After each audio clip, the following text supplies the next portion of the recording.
Okay, hey, we're doing another episode of On the Wrist from Off the Cuff to have a really cool review for you guys from the brand Seiko, as in particular from their Grand Seiko lineup. Now, Seiko was founded back in 1881. They are Japanese in origin and have factories throughout Asia. They cover all market segments from entry level to high end, and this is an example of that high end division, Grand Seiko, which was founded back in 1960.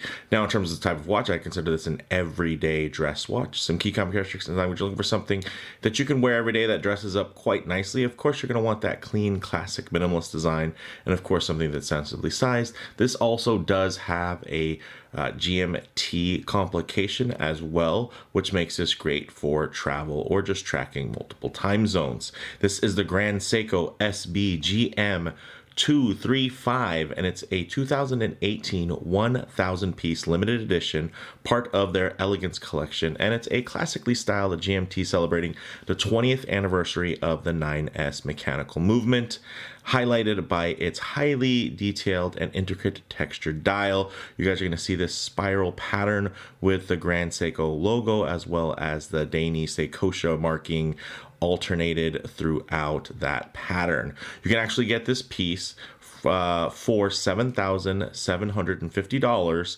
pre-owned from Belmont Watches, and big shout out to them for lending this piece in and always being a great supporter of the channel. So with all that said, let's go ahead, zoom the camera out, get this piece in hand, and take a closer look. Okay guys, wow, now this is just a stunning piece. Check out that dial. Now while this isn't the one and only watch from Grand Seiko to have this pattern, it is just a gorgeous example, especially in this pale silver, visually white tone. My goodness, look at all of the details there. There's just so much to find and appreciate when it comes to the micro beveling, the hand finished Zaratsu polishing. Everything just really turned all the way up in terms of hand finishing and human intervention on what is essentially a production timepiece. Of course, this is a limited model, but in terms of the level of human intervention, that is something that is really synonymous with Grand Seiko as a brand. Now, in terms of the dimensions, this is 39.4 millimeters across in diameter, 14 millimeters thick, and that is including that beautifully done box sapphire with an inner AR coating. This also has a lug-to-lug of 46.7 millimeters, which is fantastic. Full stainless steel construction and fully Zaratsu polished. So you can expect that just gorgeous, visually perfect, distortion-free level of tin plate polishing just all over this watch. Now, again, we did mention we do have that sapphire crystal, which is box domed and does have an inner AR coating, which is going to help, again, just make that dial pop and render absolutely beautifully, as you guys can see. Now, when we get into some of the other details here, you can see a push-pull crown, which is nicely signed GS for Grand Seiko, as well as getting into this gorgeous dial. Apart from that texture, that beautiful spiral texture, of course, we do have that really nice GMT movement there. You can see the GMT hand, I should say.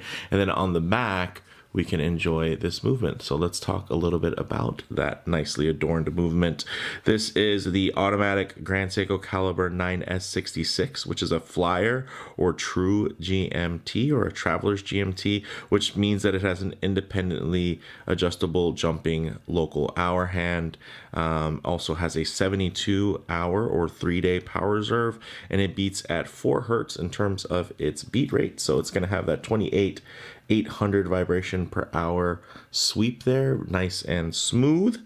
So it's nice to have that lengthened power reserve without them having to turn down the actual beat rate. This is also tuned in between -3 to +5 seconds per day in terms of accuracy, and also does have about 4,800 AM of magnetic resistance. One other thing to mention, of course, is that the display case back which is actually screwed in, not screwed down, does have this nice decoration there, as you can see. Not too intrusive. Some might find it a bit busy, but also it's very signature to the brand, so I can't really be too mad at it when it looks like something Grand Seiko would do, and this is a Grand Seiko. So you can see, of course, commemorating that 20th anniversary. Now getting back into the dial, we'll notice applied indices, of course, that have been polished and faceted, that pale silver textured dial, which does appear as visually white in many situations, and these beautiful signature dolphin hands that have been polished, as well as having that thermally blued GMT hand.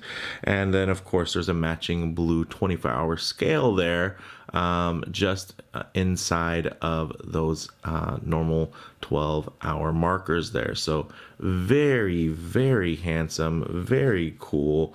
And I have to say, I dig this one. This is a great looking timepiece just at any angle. And I'm absolutely, this is one that you see on paper, you've seen in pictures. It's pretty breathtaking, but I will say, in person, in the metal, it just takes it to a whole nother level. Now, one of the drawbacks here is that this is more of a dedicated dress watch because it only has splash resistance in terms of its water resistance. So it's not something that you're really going to want to submerge. But this isn't an adventure watch or anything like that. If you do want something like that, then there's plenty of other options for you, even within the Grand Seiko catalog. So it does have 19mm lugs, which are drilled, and this actually does come on 2 different straps if you buy this.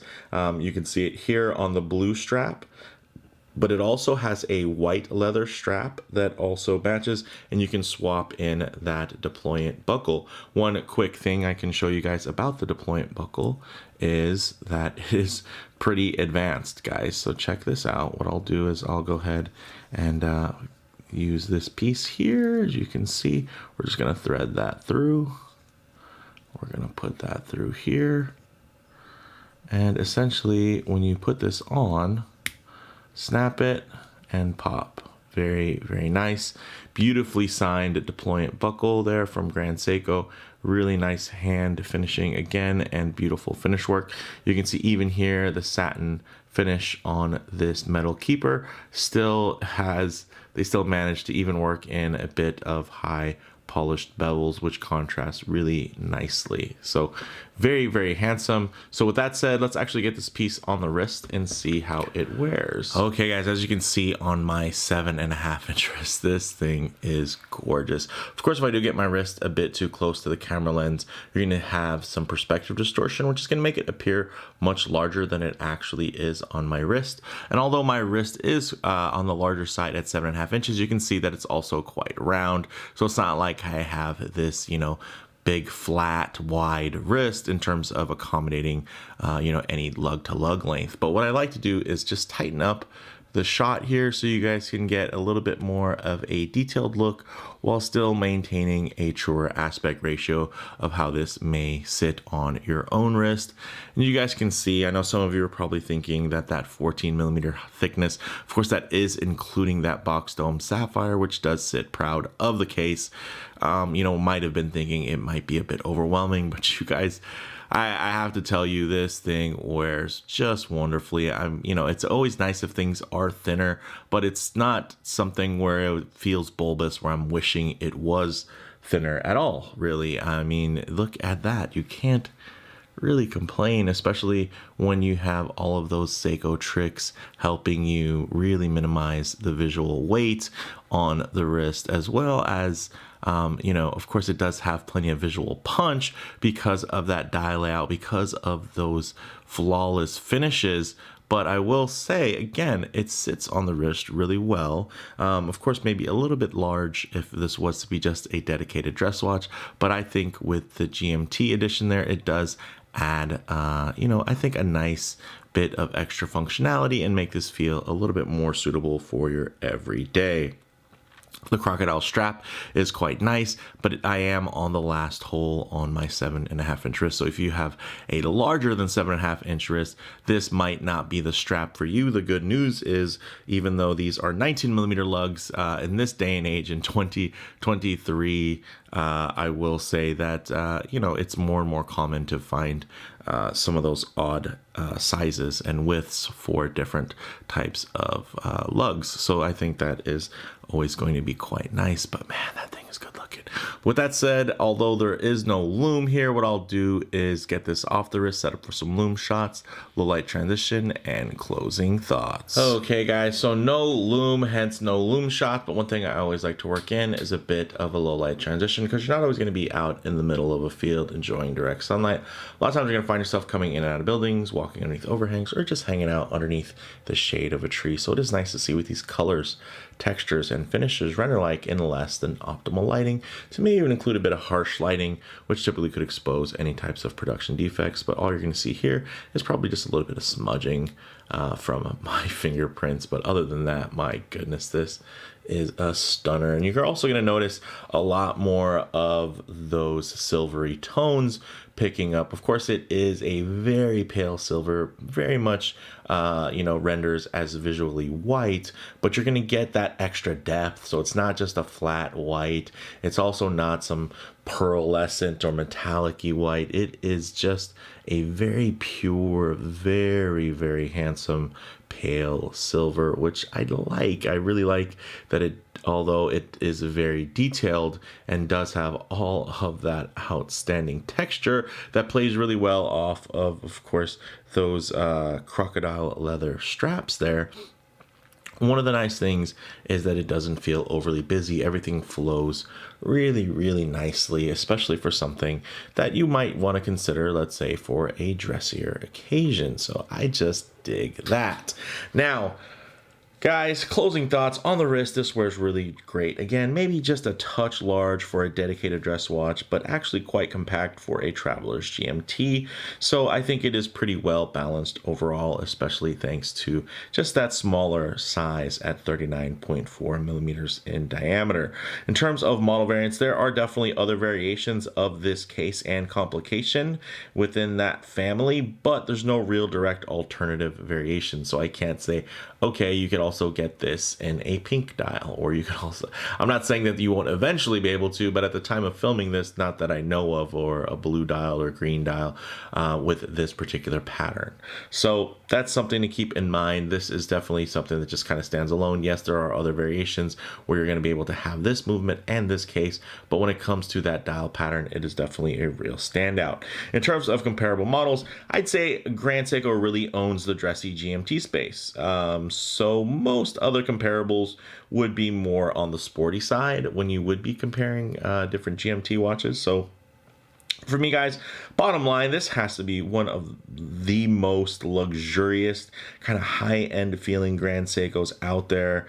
And, you know, what's wild is it's actually pretty far from being one of their most expensive. Like, but at the same time, if you lay this next to some, you know, Holy Trinity level or hot horology, I mean, this really holds its own thanks to, again, that human interaction for hand finishing, the high levels of attention to detail, and just at the end of the day, the real luxury level of execution that you guys are going to see here, which again is not cheap, but not necessarily completely unattainable when you can get something like this, which again is a 1,000 piece limited edition. You're actually getting it for less than I've seen it sell for in a couple of occasions, you know, of course, with the fluctuating market. But at $77.50, this is pretty screaming deal, considering I've seen these go for upwards of 10 grand. I think now is probably a time, if you're a collector, this is something that you can really have and enjoy and wear, and it's definitely already shown that it's going to hold its value pretty good. So if you're some serial flipper, I would say Grand Seiko is not where you're trying to get to in terms of if you're trying to make a profit. But if you do want to make a profit in terms of your enjoyment and impressing yourself and enjoying what's on your own wrist, you know, you can never go wrong with Grand Seiko. So with that said, let me know what you guys all think in the comments below. If you like the video, please like, and if you already, please subscribe for more content just like this. Thanks, guys.